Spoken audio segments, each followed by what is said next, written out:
isn't one of them. I've known him for so long, and even if I don't remember it, my subconscious trusts him because he's a very trustworthy person.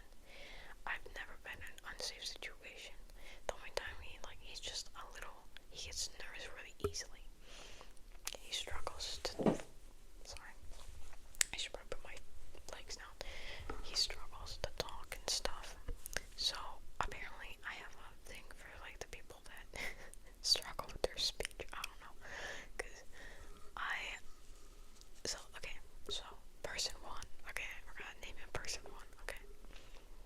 So, person one, the main problem I have with him is he can't handle my emotional baggage, which makes sense.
it's first come first serve. I feel like that's why I'm also leaning towards the first one, because he also like was there longer. Even though I don't remember it. But you know, and I've never fully interacted with. It really bothers me when I don't know how people are with their friends, because people are a whole different persona with their friends. And I think if you like them how they are with their friends and with you, then it's solid, right? But if you only know one side, it bothers me really bad. So, I guess I'm just gonna, as I say, I'm courting them. So, and then person number 3, like I said, he's just like really nice of a friend, and he's just really jokey, but I've never had any serious conversation. And he's made it very clear that he's really bad at comforting people, which I also am very bad at comforting people. And so is number 1 apparently. So anyway, I like them all 3, and guess what's so funny to me? All 3 of them have some kind of speech impediment. Well, number 1 is just really bad at choosing words, and he stutters sometimes, and he like struggles to speak up, which I think is cute. Number 2, he like learned language, or like started speaking properly at like age 9, so he's a little behind, and he's so funny, guys. He's so funny. And number 3, he also speaks instead of, sorry, my ear itches, instead of like especially or specifically, not specifically, he says specifically, and it's so funny. Oh, I love them so much. But apparently I didn't even know, maybe that is one of my types. I don't know. I think it's so funny. I just realized just now that literally all 3 of them have some kind of issue with their speech. That's actually hilarious. I didn't even realize. I knew the other 2, but I forgot the 3rd one also had one. And that's funny because they're the only 3 people in my life that have a speech impediment.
It's 1:30. So, I'm gonna pretend that it is Friday.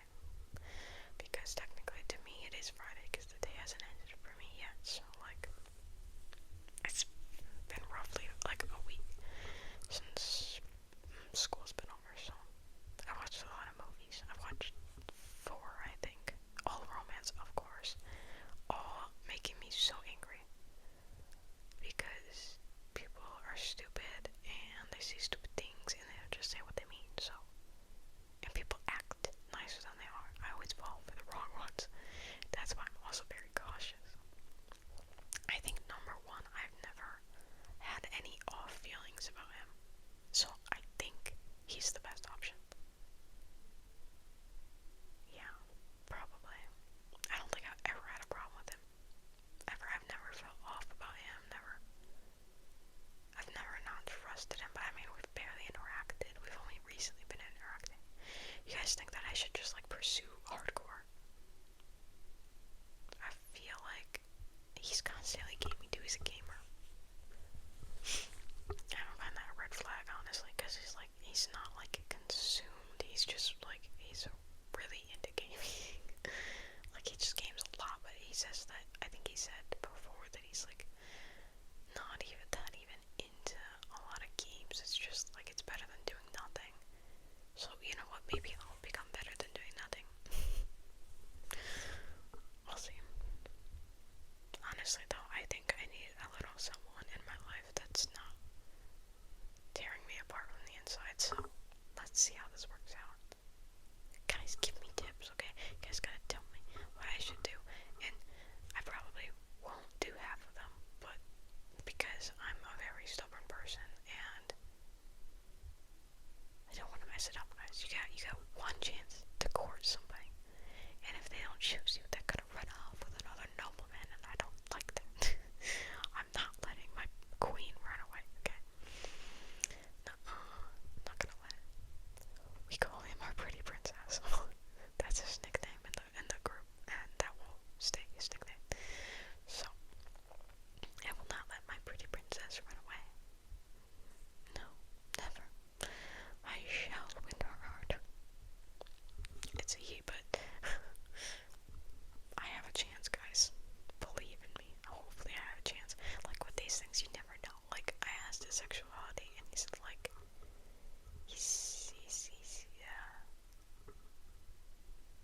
he doesn't know fully what he is, actually.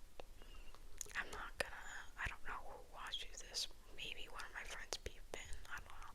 So I'm not gonna say too much, but, like, because my friends know who I like. They know. They know him. We all are in one group. One giant group. There's, like, little, like, clusters within our giant group, obviously, but, like, anyway. So my mission is to bring him into the freakiness of the club, too, because he wants to be part of the freaky club. Because all of, like, the girls and me and Sebastian, yeah, another dude, me and another dude, we just, sorry, me and the other dude, we both are kind of like the most freaky. We're all a very freaky group, but it's kind of just specific people that are freaky, and number one was kind of upset, and, like, not upset, but, like, he kind of felt left out because he wants to also be freaky with us, but we're normally not freaky with the guys because, other than, you know, me and the other guy, because we're so awesome like that. Me and the other guy are trans, so, like, we grew up being freaky together, okay? Since middle school, we've all been freaky together. And he hasn't. He's just kind of been on the sidelines, but then he said that, like, when he saw one of our friends that, like, isn't one of the trans dudes, it's, like, a cis dude, right? Said that he saw another person being freaky